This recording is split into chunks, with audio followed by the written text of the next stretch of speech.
Hello fellow readers and readresses. We are in the last few days of the year and I thought this would be a great time to talk about my favorite topic, the worst books that I read in 2022.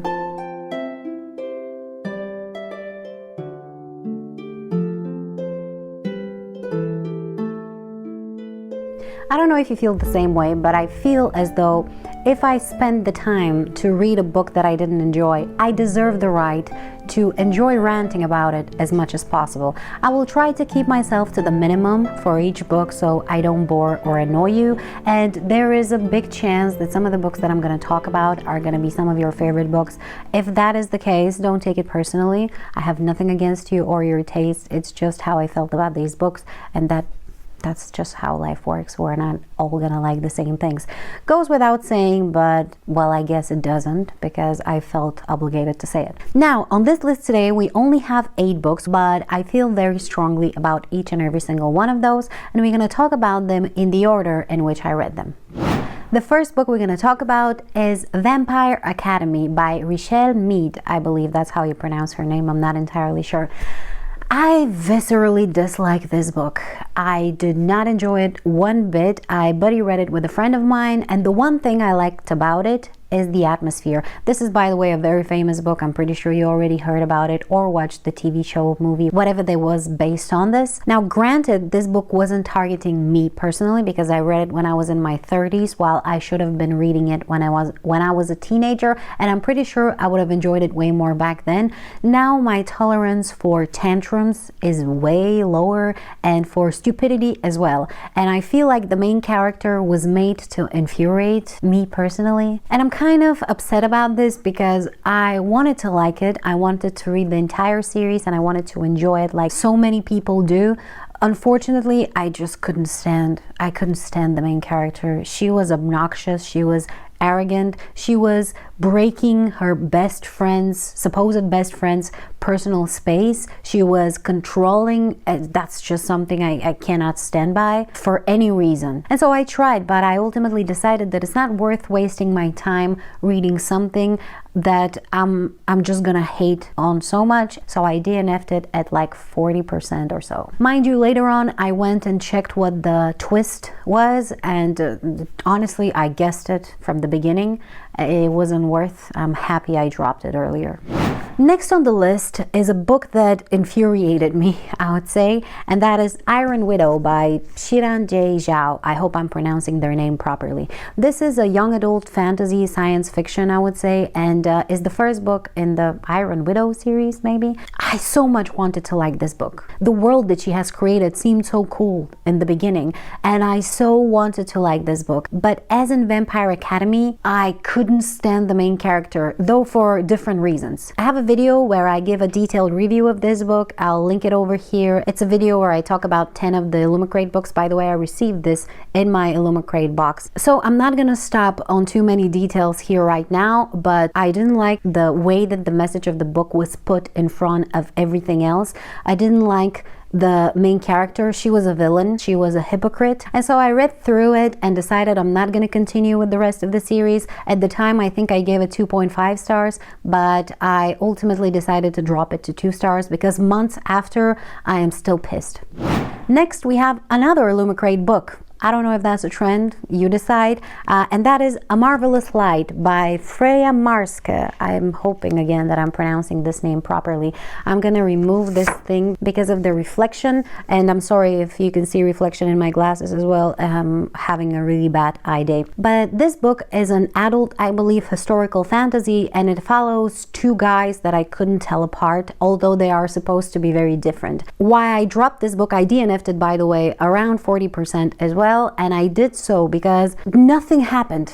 Okay, there were no stakes the whole time. There was some sort of curse on one of the guys, but beyond that, I didn't even know what the curse is or what it does. And beyond that, nothing else was happening. It is supposed to be set in our world, and then there is a magical government, kind of like Harry Potter for grown-ups, but basically nothing nothing happened. We hung out with these guys, we hung out with the family of one of the guys, and they were riding boats, and nothing interesting was happening. And both of the guys, again, they were supposed to be very different, but both of them were just wet blankets. And there was supposed to be some sort of romance between the two of them going on, but I just wasn't feeling it. And I ultimately decided it's not worth, again, wasting time reading something that's putting me to sleep every time I pick it up. So yeah, DNF. Next, we have a very famous author that I tried for the first time, and I'm really sorry I didn't enjoy it, but we have The Snows of Kilimanjaro and Other Stories by Ernest Hemingway. This is very difficult to say for not an native English speaker. I don't particularly mean The Snows of Kilimanjaro in this video. I particularly mean the other stories in this anthology of short stories. I don't know how to describe any of these stories in any other way but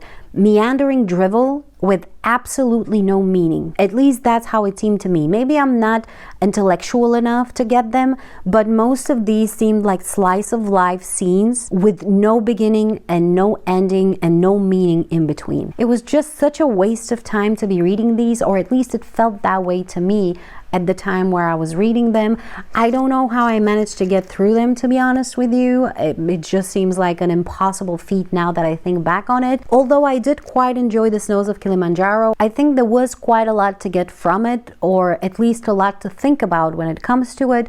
But when it comes to the other stories, I just couldn't care one bit. So I gave it 2 stars, and I'm hoping that if I pick another Ernest Hemingway book, it will go better than this time. Next, we have another Illumicrate book. It was part of this video that I did with the 10 Illumicrate books that I was reviewing. So again, I'm not going to talk a lot about it, but that is We All Fall Down by Rose Sabo. This is an adult, I think, I'm not entirely sure, maybe young adult fantasy, queer fantasy, that was very difficult for me to understand. I just think it wasn't written well. It was difficult for me to gauge who the author was talking about.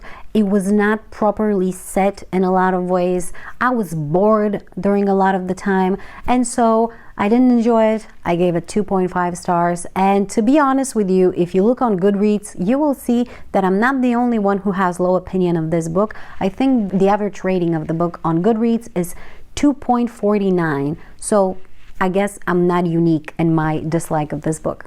And then, would you believe it, we have yet another Illumicrate book, and that is The Drowned Woods by Emily Lloyd Jones. This book comes highly anticipated by a lot of people. I realized later on, because at the time I hadn't heard anything about it. It is a young adult fantasy standalone, and it follows a water diviner and a bunch of other people. It is again a part of that video I was talking about, so I'm not gonna stop too much on it. All I'm gonna say is that the plot did not make any sense during the majority of the time. It was stupid. Let me put it that way. I know that the book is based on Welsh mythology or something of that sort, and I thought this was going to be very interesting, but the way that the author has made it, it just seemed like a very generic, uninteresting setup. But again, my biggest complaint was that the plot it just didn't make sense. That's it. I think I encompassed it perfectly with this one statement. I didn't enjoy it. It felt like a waste of time, and that is that. I gave it 2 stars. Oh, and as you've probably seen, pretty much all of the books on this list are either 2 stars or DNFs.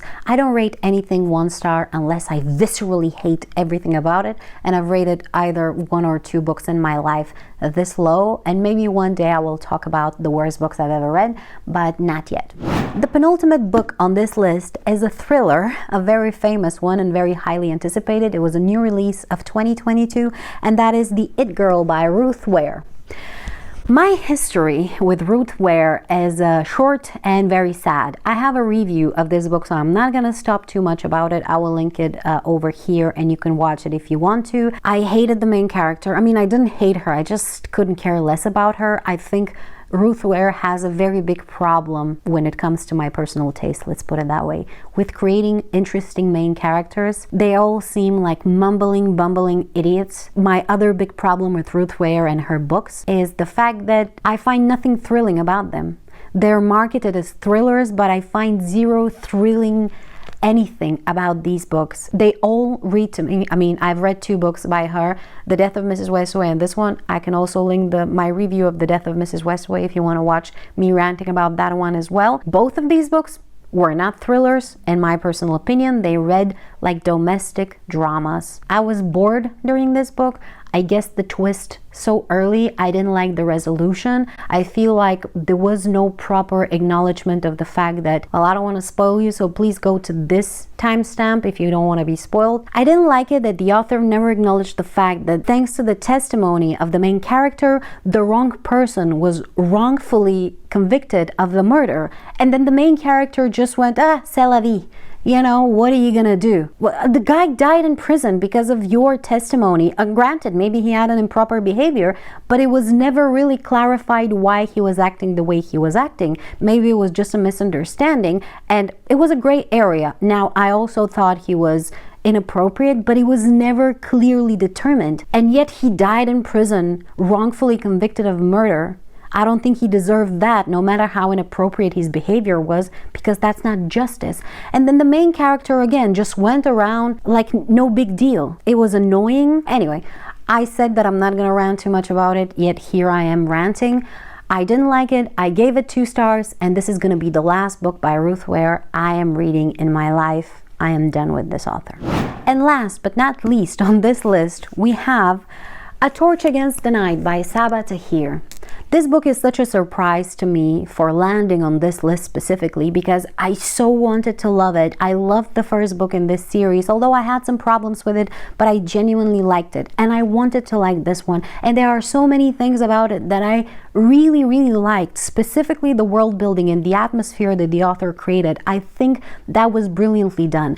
But my biggest gripe with this book is the fact that I feel as though the author hates her main characters and is doing her best to make us hate them as well. The sets up in this book were not paid off in any satisfactory way. Our main characters were infuriating. All of the main characters act like complete dummies the whole time. They're too rash and hasty when they're supposed to be patient and thoughtful, and they are inert and indecisive when they are supposed to be taking action, and that is just, again, infuriating. There's no satisfaction in reading this book, and I don't mean that you should pay me fan service on every turn, but it just doesn't make for an interesting plot when your main characters barely do anything that makes sense, and on every turn they're being outsmarted, not so much because the villains are so much smarter than they are, but just because our main characters are complete dummies. And not to mention that they act out of character so many times. You cannot set up somebody to be tough and smart and actionable and then have them freeze in every turn. It doesn't work that way. Because of the character work of this book, because of the way that the plot threads were being unraveled, I gave this book 2 stars. After the frustration that I endured reading this book, I am not even sure whether I actually want to put the time and effort into continuing to read the series. And that will do it for the worst books that I read in 2022. Please let me know what you think, whether you agree or disagree with me. I will be happy to hear your opinion on some of these books, and I'll be happy to know what were the worst books you read during 2022. Thank you for watching, and if you'd like to see the best books I read in 2022, check out this video. Bye!